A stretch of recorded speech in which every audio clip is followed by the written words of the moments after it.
Next நேயர்களுக்கு என்னோட அன்பான வணக்கங்கள். இன்னைக்கு நம்ம கூட ஆஸ்ட்ராலஜர் காதல் ஈஸ்வரி அவர்கள் தான் இணைஞ்சிருக்காங்க. வணக்கம் மேம். வணக்கம்ப்பா. எப்படி மேம் இருக்கீங்க? நல்லா இருக்கேன்டா, நீங்க எப்படி இருக்கீங்க? சூப்பரா இருக்கேன் மேம்.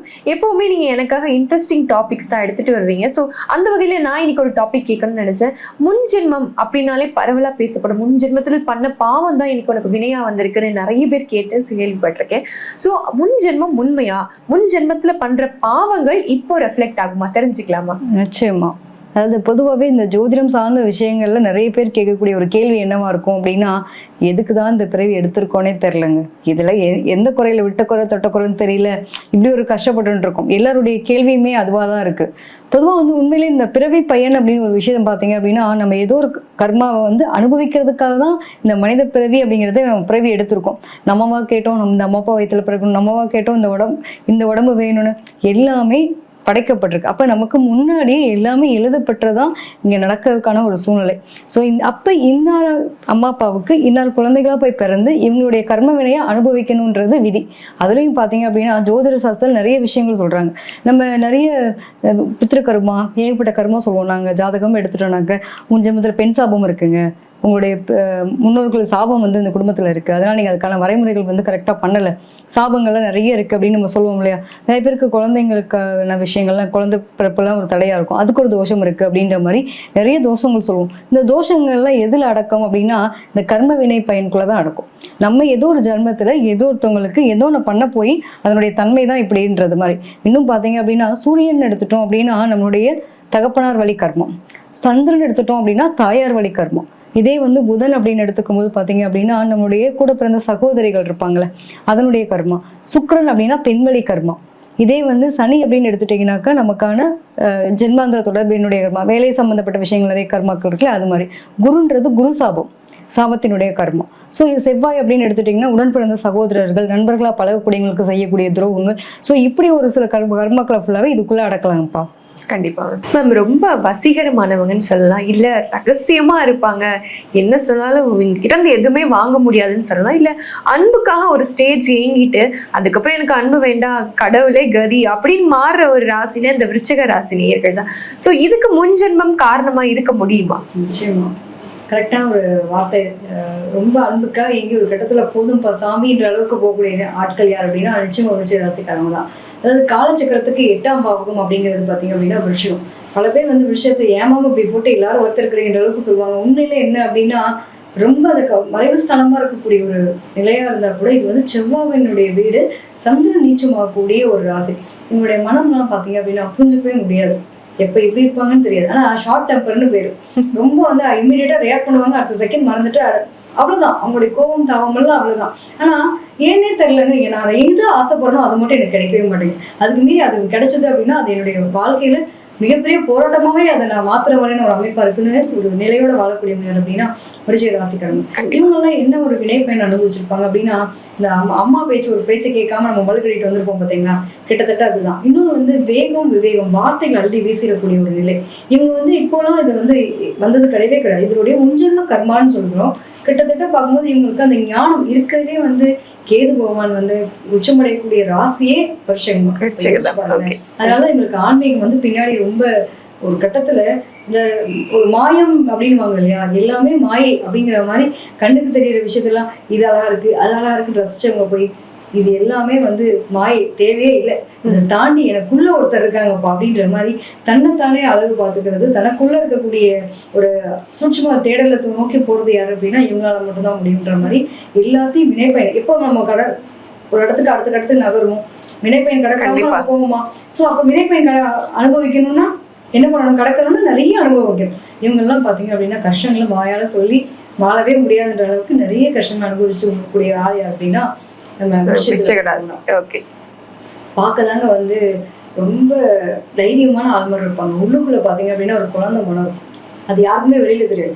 அந்த டெரர் பீஸ்ன்ற ஒரு பேர் மாதிரி வெளியில பார்க்க ரஃப் அண்ட் டஃபா வச்சிருப்பாங்கல்ல, கிட்டத்தட்ட பாத்தீங்க அப்படின்னா பழம் இன்னும் எப்படி இருக்கும், பார்க்க ஹார்டா இருக்கு, உள்ள சாஃப்டா உள்ள இருக்கு. ரொம்ப சாஃப்டா கண்டிப்பா. ஸ்வீட்டா. அவங்க எல்லாம் மறக்கவே முடியாது. ஆக்சுவலா வெளியில இருந்து பார்க்கும்போது இதெல்லாம் துணு பிடிச்சது, இதுட்டெல்லாம் பழகவே முடியாது, இப்படிப்பட்ட ஆளுக்கு இதெல்லாம் இன்னும் வேணும் அப்படின்ற அளவுக்கு வெளியில விமர்சனங்கள் வர்ற அளவுக்கு இவங்க இந்த ஆட்டிடியூட் காட்டக்கூடிய ஒரு ஆளா இருப்பாங்க. ஆனா உள்ளுக்குள்ள பாத்தீங்கன்னா பழகி பார்த்துட்டோம் அப்படின்னா இப்படி ஒரு உறவை நம்ம எப்படிதான் மிஸ் பண்றோம்.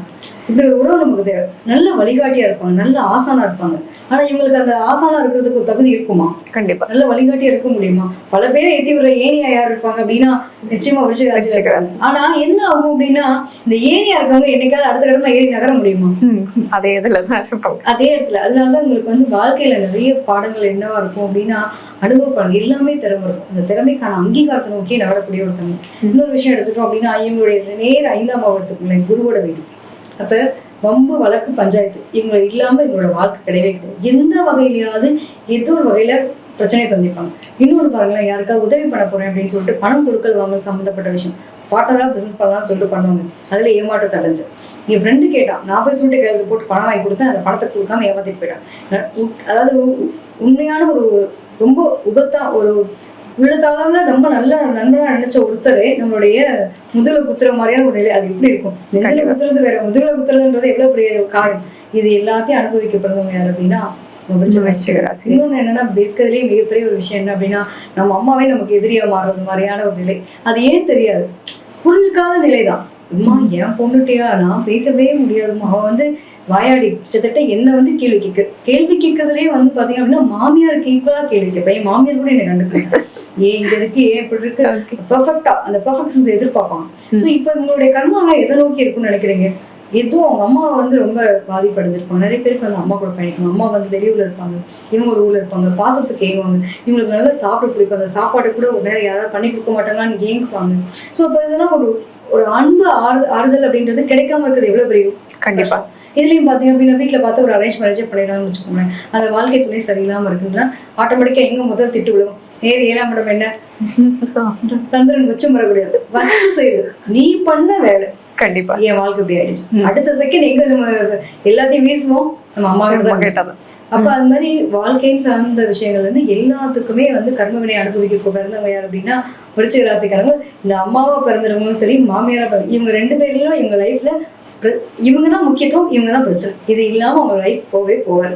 ஸோ முழுக்க முழுக்க தாய்வழி கர்மா அப்படிங்கறது ரொம்ப ரொம்ப அம்மா மாதிரி தியாகம் பண்ணி எல்லாத்தையும் கஷ்டப்பட்டு எனக்கு நானே போட்டுக்கிட்டு என் வாழ்க்கை நான் என்ன வாழ்றேன்னு எனக்கே தெரியாம வாழ்றேன்னு வாழக்கூடிய நபர்கள் யார் அப்படின்னா விருச்சிக ராசிக்காரங்க இருப்பாங்க. ஓகே மேம், இவங்க இன்னும் இந்த கர்மாவை பாசிட்டிவ் ஆக்குறதுக்கு எந்த கோயிலுக்கு மேம் போலாம்? நிச்சயமா விருச்சிகத்துல பிறந்த பல பேருடைய நிலைகள் மாறணும் அப்படின்னா இவங்க யாரை போய் பிடிக்கணும், ஒரே ஒரு ஆள் தான், அவருக்கு வீடு வேற யாருமே கிடையாதுன்ற மாதிரி திருச்செந்தூர் முருகப்பெருமானை போய் பார்த்துட்டோம்னாலே இவங்களோட வாழ்க்கையில திருப்பம் அப்படின்றது டெஃபினட்டா இருக்கும். தேவையில்லாத, அதாவது நம்மால் கோவக்காரர் தான், ஆனா கோவம் இருக்கிறது தான் குணம் இருக்கும். நியாயமானாலும் நீதியானாலும் நேர்மையான ஆளா கொண்டு போறதுக்கான வழித்துணை யாரு கொடுப்பா அப்படின்னா முருகப்பெருமான் தான் கொடுப்பாரு. ஸோ உங்களுக்கான எதிரிகள்லாம், அதாவது நேரடியா எதிரிகள் சம்பாதிக்கிறது வேற, மறைமுக எதிரிகள்லாம் உங்களுக்கு ஏகப்பட்ட பேர் இருக்கும். ஏன்னா உங்களோட வளர்ச்சி பாதை அந்த மாதிரி எல்லாருக்கும் செஞ்சுட்டு கெட்டவன்ற பேரையும் வாங்கிட்டு நிம்மதியெல்லாம் வாழ்றாங்களே, அதெல்லாம் சரி பண்ணக்கூடிய நிலை முருகப்பெருமானுக்கு உண்டு. ஸோ இவங்க கொஞ்சம் அடிப்பட்டவங்க இருப்பாங்களே, ஏதாவது கை காலில் குணமாக அடிப்பட்டவங்க, இவங்களுக்குலாம் இவங்களால முடிஞ்ச உதவியை செய்யறது ரொம்ப சிறப்பு. அதே மாதிரி கல்யாணம் ஆகாம அது மடிப்பிச்சை கேட்பாங்க பாத்தீங்களா, என்ன மாதிரினா திருமணத்துக்காக கேட்கறாங்கன்னா இவங்க அவங்களை கிராஸ் பண்ணி போகும்போது கண்டிப்பா ஏதாவது ஒன்று தானம் கொடுத்துதான் போகும்.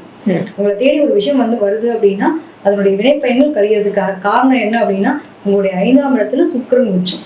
ஸோ அப்ப கண்டிப்பா உங்கள்கிட்ட யாராவது நான் திருமங்கலத்துக்காக உங்ககிட்ட மடிப்பிச்சை கேட்கிறேன் அப்படின்னா அவங்களால கையில முடிஞ்சதை போட்டு தானம் பண்ணிட்டு போறாங்க அப்படின்னா ரொம்ப சிறப்பு. கண்டிப்பா.